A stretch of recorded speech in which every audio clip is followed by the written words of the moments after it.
by Hala Mohyeddin here in the studio. Good evening to you, Hala. Hello there. Let's start, shall we, with a reaction to the G20 summit, which was in Brisbane. It's now wrapped up because the Russian President, Vladimir Putin, had a pretty rough ride by the looks of things. He did. He came in for quite a lot of criticism. A lot of the images we're seeing online suggesting that the cold shoulder he was given was pretty much Russia's own doing, really.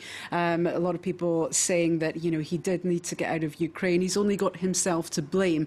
Some quite stern criticism, but a lot of it is also focusing on the koala diplomacy which we saw at the G20. The Economist pointing out that Putin's warmest encounter was with a koala bear, and even the animal looked alarmed, which is rather a bit of a blow to Putin there. The Times of Oman is also picking up on the hashtag koala diplomacy, with even the koalas wanting him to get out of Ukraine, and he's had quite a swift attack from the beast that he's holding. Another person sort of alluding to Putin's hard man image there. I'm surprised Putin didn't murder it with his shirt off.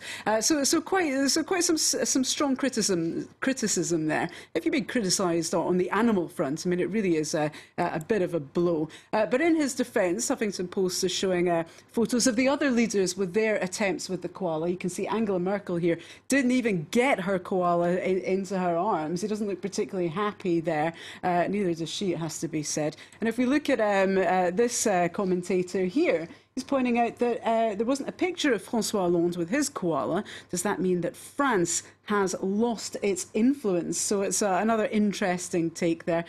Someone else pointing out that, well, this is one koala who wasn't selected for the leadership cuddle, and you can perhaps see why. He looks quite fierce and ferocious. I'm assuming that's after a rainstorm of some description. And someone else saying, well, we're looking forward to the next G20. Modi is hosting that one. Guests will presumably be invited to cuddle up to a tiger. It's funny because we saw reports about the training those koalas received in anticipation for those visits. So good to see how it turned out. Let's move on to another story you've picked out for us.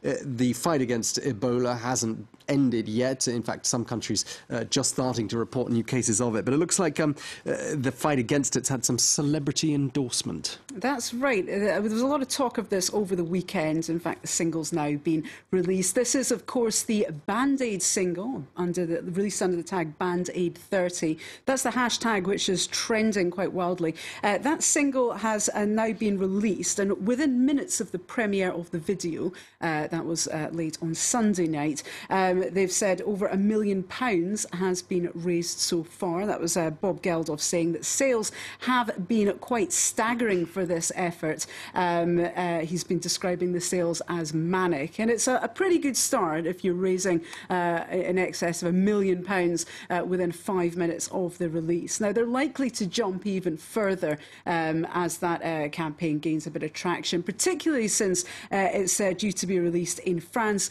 and Germany. In fact, just a couple of hours ago, The Telegraph was reporting that Carla Bruni, the ex-French First Lady, she's now been drafted in to head up the French song. She's doing the translation, apparently. And, of course, there are attempts to get the project up and running in Germany as well. Now, we're seeing a fair bit of reaction to this. We've got one journalist here in France reporting that Geldof has attacked suggestions of Band-Aid being dominated by tax dodgers, has-beens and microtalents, and has now asked Carla Bruni to do the French version.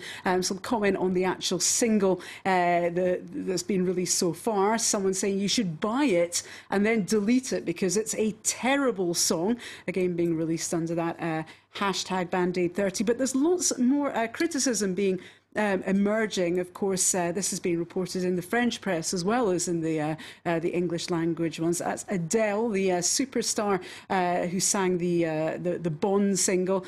She's come under fire because apparently, according to Bob Geldof, she didn't answer the phone, didn't get involved with this, even though she was slated to. Her agents now had to come forward and say none of this is true. And we're seeing a lot more criticism coming forward, which is what Bob Geldof has had to try and defend himself himself on television earlier on Monday, and his interview was shut down because of the language he was using. So that criticism's not going away. We've got other stars in the music industry who've been saying that this charity effort is actually patronising Africa. This is Damon Albarn, who was interviewed with the Malian musician Afel Bokoum, who pointed out he'd never heard of the charity effort, and they're saying that the danger of these projects is they're framing Africa as a place always in need of assistance. Instead of throwing money at the project, we should be trying to help in different ways. And it all harks back to this project from 2012. This is something called Radiaid.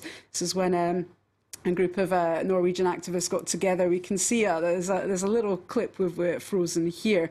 This is where a group of Africans are parodying that style, trying to raise radiators to send to the poor freezing people of Norway. And they're saying this is the danger of these projects.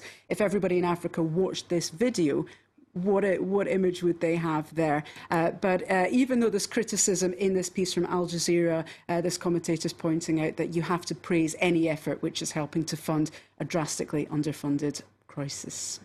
Indeed, I think the underlying motives are no doubt very good ones. Essentially good. Thank you very much, Hala Mohyeddin, for MediaWatch this evening. Time now for Focus here on France 24.